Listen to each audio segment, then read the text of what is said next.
uma ordem fundada após a Primeira Cruzada, em 1118. Nasce assim os Pobres Cavaleiros de Cristo, que, por se estabelecerem no monte do Templo de Salomão, vieram e ficaram conhecidos como Ordem do Templo e por Templários, quem dela participava.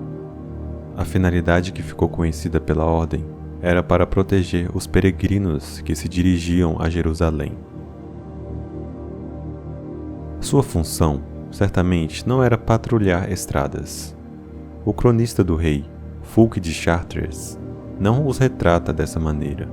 Ele disse que os templários eram diplomatas de linha de frente de Godofredo em um ambiente muçulmano. Em 1114, o bispo de Chartres os chamou Milícia do Christ, que significa Soldados de Cristo. Em 1118, os grandes cavaleiros templários de Santo André, príncipe guardiões do segredo real, especialmente delegados, foram instalados no palácio de Balduíno II, que ficava na mesquita de El-Aqsa, no lugar do antigo templo de Jerusalém. Quando Balduíno moveu seu quartel-general para a cidadela abobadada na Rocha de Davi, que na época era um santuário cristão chamado Templo Domini, a mesquita foi deixada inteiramente para os cavaleiros. Sua missão era escavar o sítio para encontrar o tesouro que fora escondido por Jeremias e os guardas do templo de Iquias havia mais de 1700 anos. No fundo da mesquita estava o complexo original das catacumbas, que permanecera lacrado e intocado desde os tempos bíblicos, e que São Bernardo sabia conter a riqueza da Jerusalém do Antigo Testamento, incluindo a Arca da Aliança. De todas as 8 cruzadas que continuaram até 1291 no Egito, na Síria e na Palestina, apenas a primeira, a de Godofredo, foi de alguma utilidade, mas, mesmo essa, foi desfigurada pelos excessos das tropas responsáveis, que usaram sua vitória como desculpa para o massacre de muçulmanos nas ruas de Jerusalém. Não apenas Jerusalém era importante para os judeus e cristãos, porém se tornara a terceira cidade santa do Islã. Como tal, a cidade até hoje está no cerne de contínuas disputas.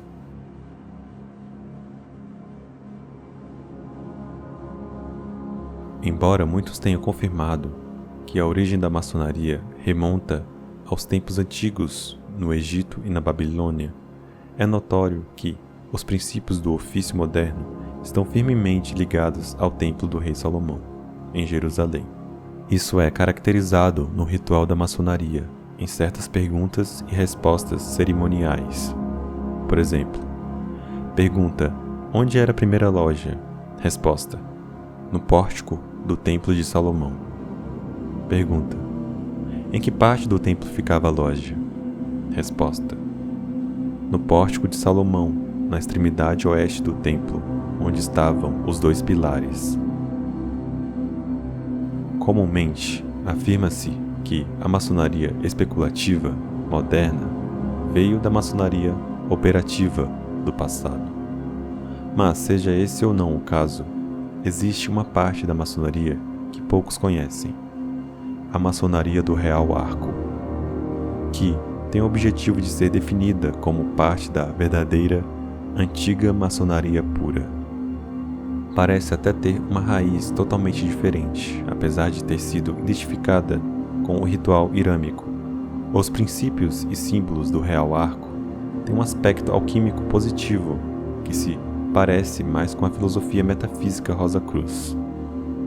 Uma de suas principais diferenças é que, em vez de tratar da retirada de um mestre morto de um túmulo infame, o Irã Abif, tem uma legenda críptica distinta como tema. É parcialmente enraizada na tradição do Antigo Testamento, mas possui também um sabor paralelo da Europa templária, em tempos muito posteriores. A maçonaria do Real Arco possui também elementos de uma tradição escocesa, sobre cavaleiros cruzados que descobriram um subterrâneo secreto em Jerusalém. Além disso, o ritual trata da importância de uma, abre aspas, pedra fundamental, em particular, graficamente representada em separado de seu arco.